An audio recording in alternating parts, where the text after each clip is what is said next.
You're listening to the PT Pintcast, where smart people in healthcare come to make noise. Here's your host, Jimmy McKay. Big thanks to Empower EMR. If your clinic is stuck in an EMR that slows you down, Empower gives you speed, clean workflows, and features PTs actually asked for. Better notes, faster documentation, smoother operations, all wrapped up in customer support that doesn't ghost you. Because let's face it, something's going to go wrong. Nothing's perfect. So you just want to make sure you're going to get help.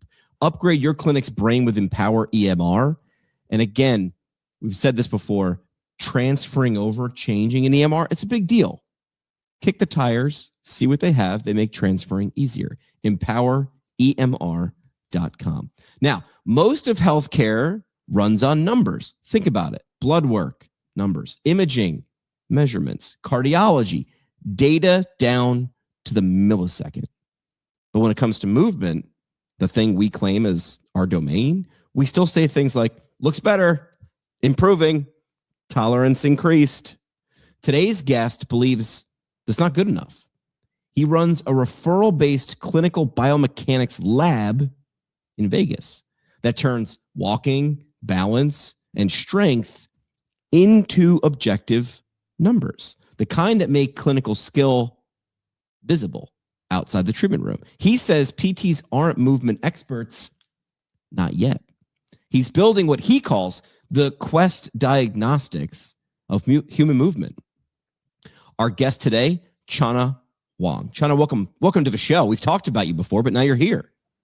Well, thank you for the great intro. I really appreciate it. I'm happy to be here talking to the one and only Jimmy McKay, the voice of physical therapy.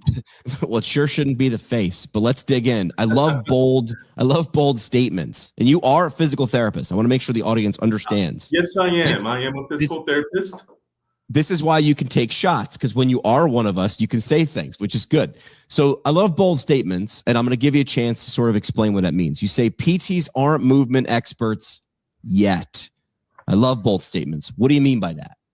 Well, to be honest with you, we are trained in movement, but to be an expert, I think the bare minimum requirement is to be able to objectively measure, validate, and demonstrate movement. Oftentimes in clinics, physical therapists depend on observational data, inferred data, or non-standardized data. And what I want to push for or advocate for is that instead of relying on those data, we should actually standardize how movement is tested so that we use standardized data. So it sounds like that's a bold statement, but what you are and aren't saying, you're not saying the problem isn't lack of skill, it's lack of objective proof, sort of what I said in the intro. Infrastructure in physical therapy clinics are busy. Standardizing data is hard. That's why it's important to create a structure where we can measure movement reliably and consistently all the time. Okay. So we'll get into the model in a second, but I like to spoil it. Let's get to the end first. What actually changes in a clinic when movement becomes measured objectively, when that becomes easier and simpler and more repeatably? Yeah. So when I first started Moviq Health, I guess that's the best way to describe it. I spoke with a lot of physical therapists, spoke with a lot of medical doctors, spoke with a lot of patients, and also the payers too. And the feedback was very unanimous. In healthcare, credibility and authority is actually linked to standard. Right now, physical therapists are doctorate degree professionals that practice without having standardized diagnostic infrastructure. So when I spoke with physical therapists, a lot of them were telling me that they were acting like a salesperson. In some ways, it's good. Some ways, it's not what we went to school for. We went to school to be the doctors of physical therapy. So they have to sell to the patients that they have to come back for the next visit, why they need to be in physical therapy and how physical therapy helps. professions that use standardized data, whether it be outside of healthcare, like pilots, forensic scientists, engineers, you never question them. You get that automatic buy-in that you trust them, right? So when you flew out to Anaheim past weekend, you probably never questioned the pilot. You just know that they're going to do the right thing. Same thing with the doctors, medical doctors, podiatrists, optometrists, dentists, they all use standardized data. And you sort of, patients or the consumers get automatic buy-in that they trust what they're doing. In physical therapy, it's a little bit different. Right now, there's about 70% of patients self-discharge because there's that big clarity gap that we don't really address in physical therapy. So patients can't see the problem or progress objectively. So they default to, I feel better as a finish line. So that results in physical therapists getting pushed into earning the buy-in from the patients. So when we start using standardized data, it creates a familiar process for the patients, and it fundamentally changes physical therapy from solution-led profession to the diagnostic first profession. And when you do that, we have three things that change. Patients see their deficits, black and white, in detail, using numbers. Physical therapists can stop pitching and start leading with clinical authority. And payers actually will see objective data that they need to reward rather than just counting visits. So it sounds like some things, I don't want to infer, but completion rates and patient buy-in, those two things are pretty well tied together. That might increase. Yeah. Referrals could also, you could infer that it would increase. Documentation clarity is something that could increase. And then you mentioned reduced defensiveness with payers because you're able to prove. Of course. I'm glad you mentioned that because our co-founder, Akash Patel, he's also a physical therapist. He's like a brother to me. He's the type of person, regardless of any field he went into, he would have succeeded. Like he could have been, if he went into medical field, he would have been the best doctor in the United States. If he went into engineering, he would have been the best engineer in the United States. But I'm so happy he chose physical therapy. But he actually partnered with the clinic where he partnered with the clinic, only made one change to the clinic. He reviewed the movement reports with the patients the same way the physicians review their lab report. No new exercises, just objective data and clear interpretation. Within 1 year, the plan of care completion rate for that clinic rose from 51% to 68%. So, yeah. I mean, we know this, right? I got a Peloton downstairs, and when I can track my progress and I can see how things are improving, I can look how often I'm doing that. When they give me those stupid little badges, I fall for it every time because I want to make, we want to earn the digital cred. But it's a feedback loop, right? And now we're able to see that. So we've dug into this conversation before because we spoke without recording. Now that we've gotten the attention of the person listening, now I want you to walk them through the business model of what Moviq is doing now. In the intro, I said, you're started calling yourself like the Quest Diagnostics of human movement. So if pretend for a second that I don't know the model, I want you to walk people through, not theoretically, because you are doing this right now. This is not theoretical. This is practical. So walk people through this, walk PTs through what Moviq is doing, and then we'll talk future state of what you're hoping to do. Okay, yes. So we're a clinical biomechanics lab. We're not a physical therapy clinic. We partner with physical therapy clinics. We also partner with medical clinics as well in orthopedics, neurology, and podiatry. So When you identify somebody with movement deficits, you can refer your patient out to our clinic. It's as easy as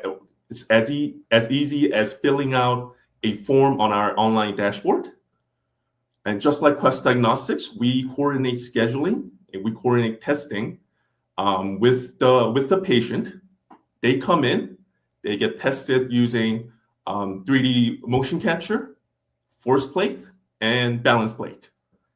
Once we get all the data, we input it into our dashboard, and on your end, on the physical therapist end, you can open up that report, and you can see different metrics based on their gait, running, jumping, functional skills on force plate and balance plates, such as limits of stability, weight distribution, etc.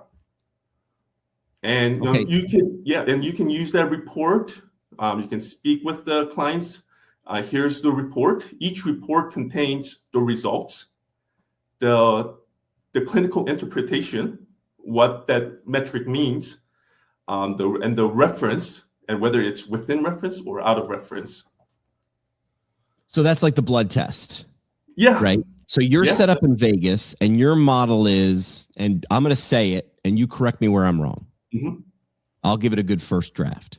Okay. You're set up in Vegas, and your goal is to be that blood testing lab. Listen, if you're a PT clinic for sports or outpatient orthopedics, it's going to cost you a lot of money to do these things and training and time. Mm-hmm. So why not? It takes space too in the clinic. Space. Sorry, good point. Yeah, and which is a premium too in a larger metro. So why not utilize us, because we've got equipment, space, and staff. Mm-hmm. You send us a patient pre-eval, post-eval? Mostly post-eval. I would love to get to pre-eval someday so that it's more like, yeah. And you send them to, they send them to Moviq, and then you run them through whatever battery of tests that you have that the PT feels appropriate. Mm-hmm. And then the report goes to the PT. Now they're able to, the next time they see that patient in their clinic, because you're not a clinic, you said that. We're not a clinic. As soon as, when they see them in their clinic, they are now able to have that blood panel results in front of them to help guide them. Yes. What did I miss? Anything? You haven't missed anything. That's exactly it. Well, you've told me this before, so I'm cheating, which is good. Okay. And I don't think that's cheating. And then do your homework. That's not cheating. Yeah. Okay. So, and then this is done on an annual retainer basis right now. Yes. So we partner with the clinics on an annual contract. Got it. Understood. Yeah. And well, the clinics can trial us out through the pilot program too. So there's a low cost way to trial Moviq Health. To Understood. see we're the right fit. Good. Okay.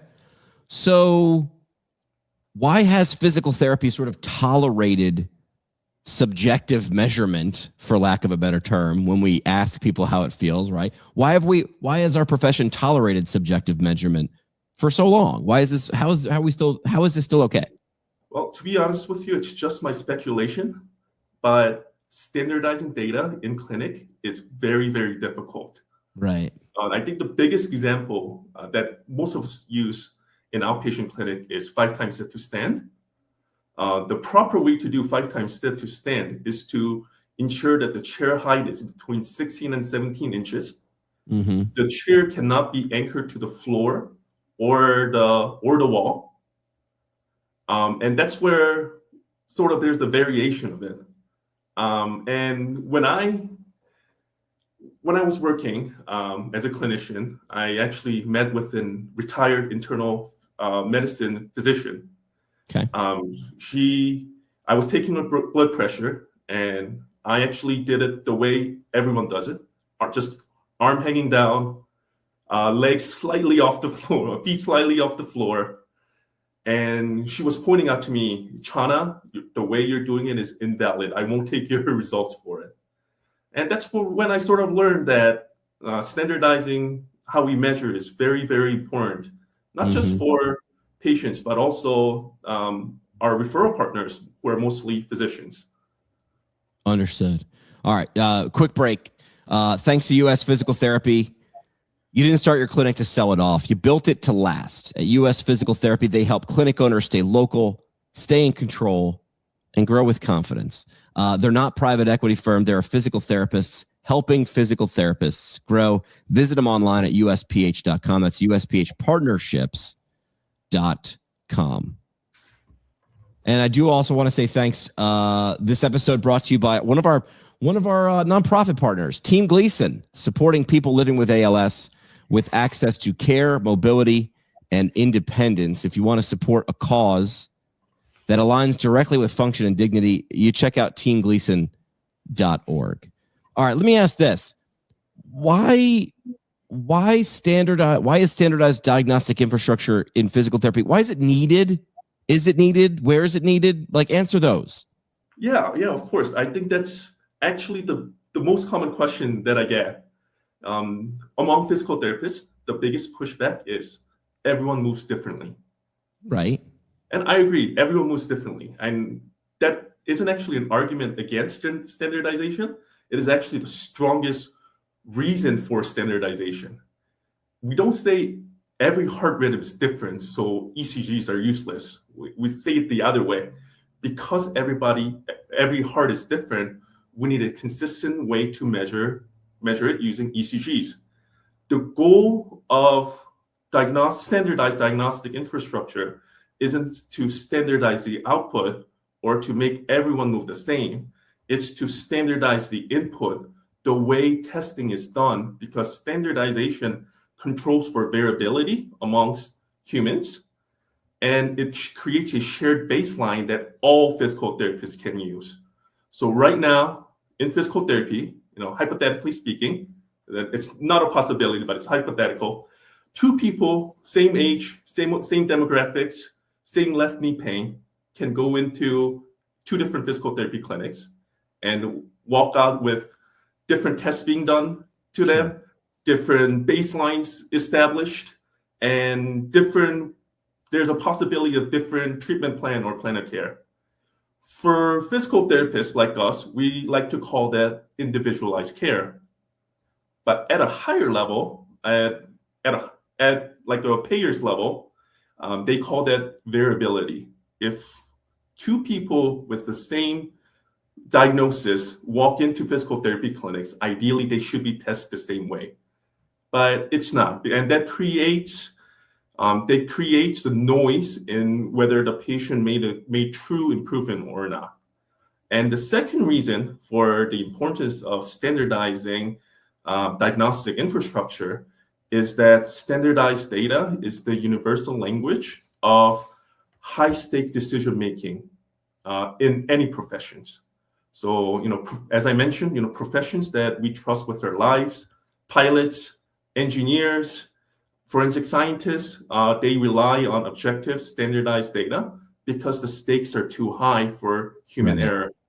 Healthcare workers also work the same way. The professions that make critical and important decisions, like, as I mentioned, physicians, dentists, eye doctors, they rely on standardized data because the cost of being wrong is too high. So for me, it's just my opinion. When we argue that physical therapy doesn't need standardized diagnostic infrastructure, we're making a dangerous claim that the consequences of being wrong are so low that it's okay to eyeball movements. And you and I know that's not true. And I know people don't mean it that way, but it's the way I infer it as well.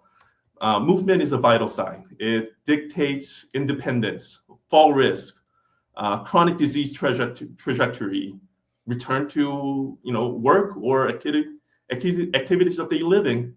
It reflects quality of life as well. So for me, if physical therapy wants to be seen as a high-value profession, we need to anchor to the same thing that the rest of healthcare is anchored to, which is objective, standardized data. If someone said, what's the difference between like AI video analysis and what you're doing, clinical biomechanics lab, how would you explain that? Yeah. So for me, AI video analysis, like the movement analysis that we use through Sure. our smartphone, iPad, or even laptop, it's a powerful tool. I love it too. I personally use it for myself as well. But the core limitation is that it produces inferred data. So what that means is that the AI model doesn't actually directly measure movement. It estimates movement from the camera angle, lens distortion, phone placement. So in other words, it's not directly measuring it. It's measuring based on its previously trained models. But what AI video analysis or movement analysis is great for is it's great for engagement and coaching. It's great for providing immediate visual feedback, and it helps patients see the movement. But the greatest risk shows up in healthcare when we use inferred data from AI movement analysis, like a medical grade standard. Because inferred data can change with protocols or setups rather than the patient's physiology or their biomechanics. So it can create a false baseline and it can lead to misleading progress. So that's why AI video analysis position themselves as a wellness, fitness, or visualization tool.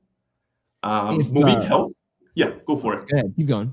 Yeah, Moviq Health, clinical biomechanics, it's different.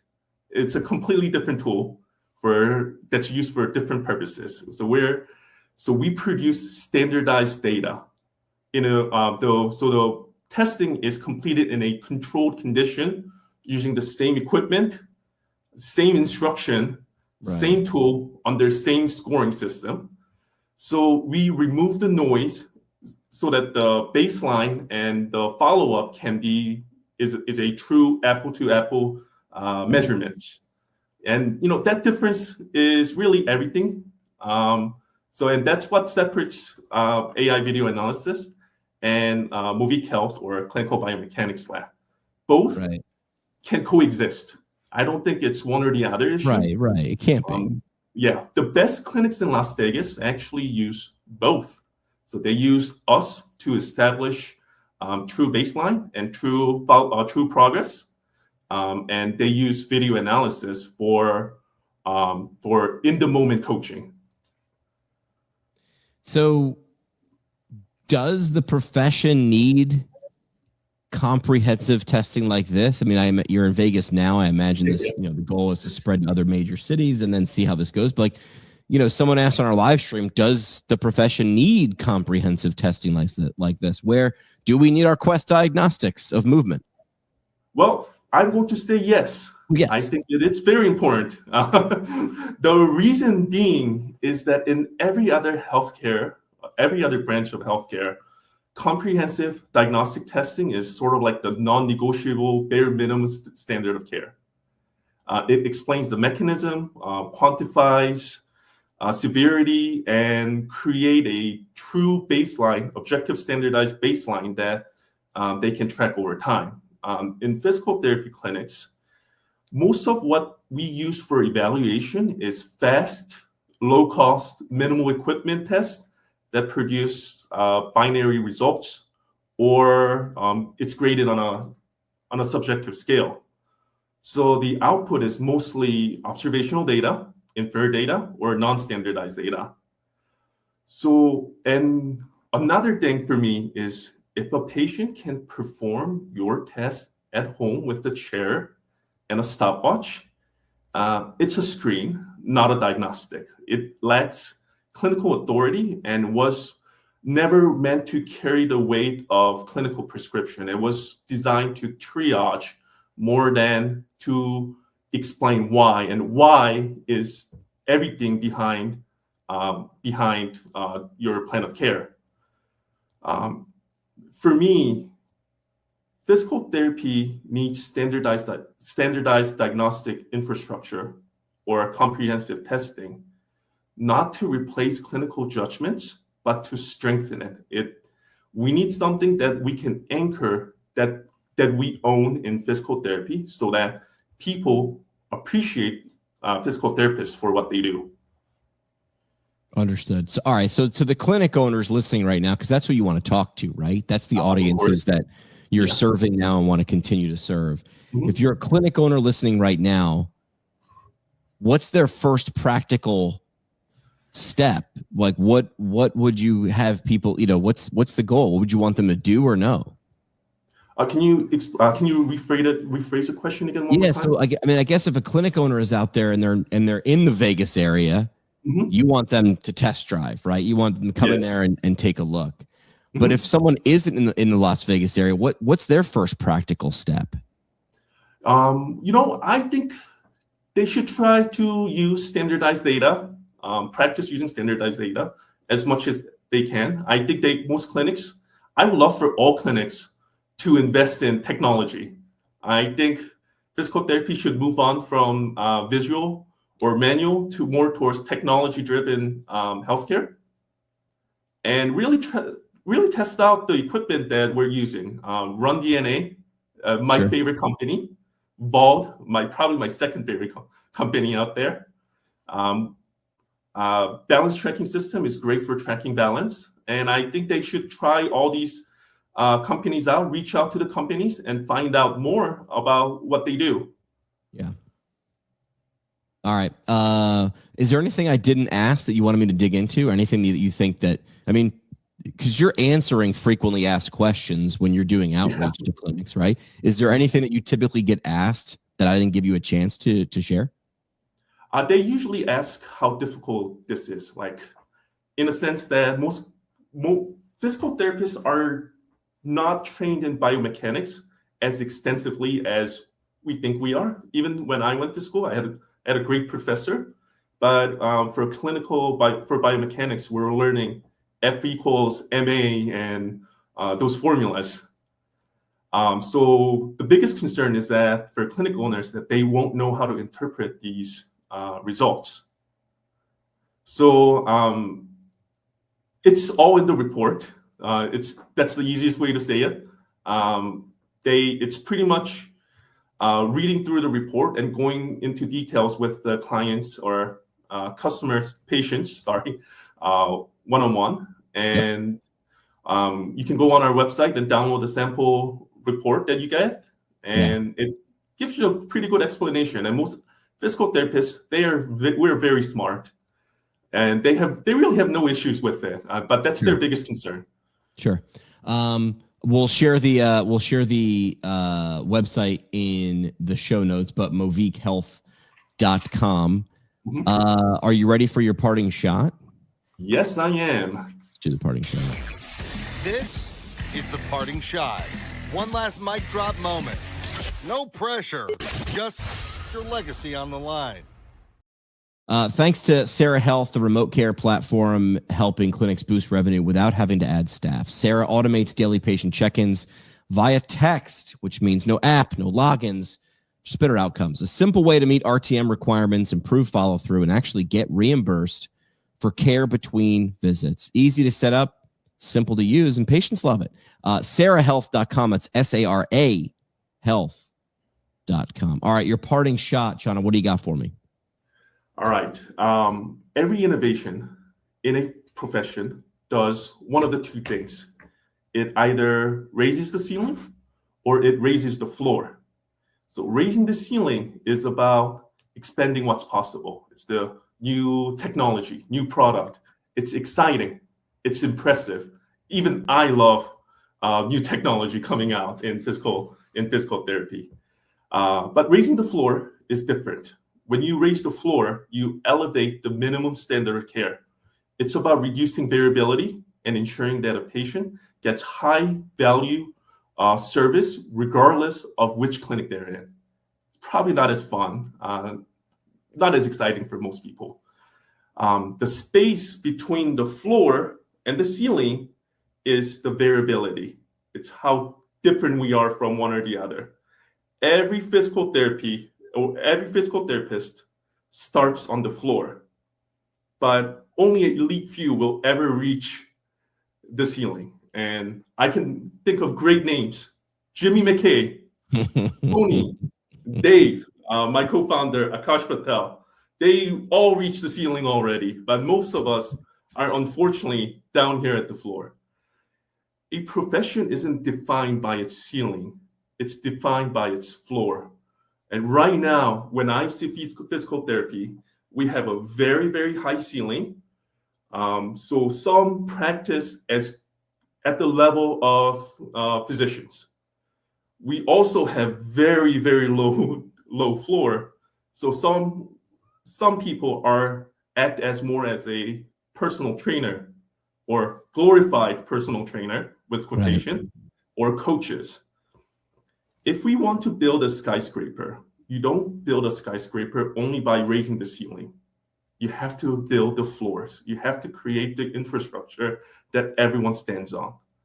And in physical therapy, we see leaders doing this quietly. They're probably not as vocal as I am, but one person I really want to highlight is Brian Warner. He was a founder of Physical Therapy and Balance. He's raising the floor in vestibular care, creating a standardized benchmark so that balance and dizziness treatment in physical therapy isn't a guessing game. Personally, I'm more excited about raising the floor than raising the ceiling, because raising the ceiling will only help those who are elite few. But when you raise the floor, you help everyone. You move the needle for the entire profession within the healthcare system. You shift industry towards a profession that is valued, respected, defensible, and indispensable. And that is my parting shot. Thank you, Jimmy. Love it. Website, again, I'll put it in the show notes, but is moviqhealth.com. I'm curious to see where this thing goes. I'm interested. I like the fact that you're doing it in Vegas too. But appreciate your time. Thanks for doing this and walking us through it. You're welcome. Thank you for inviting me onto your show.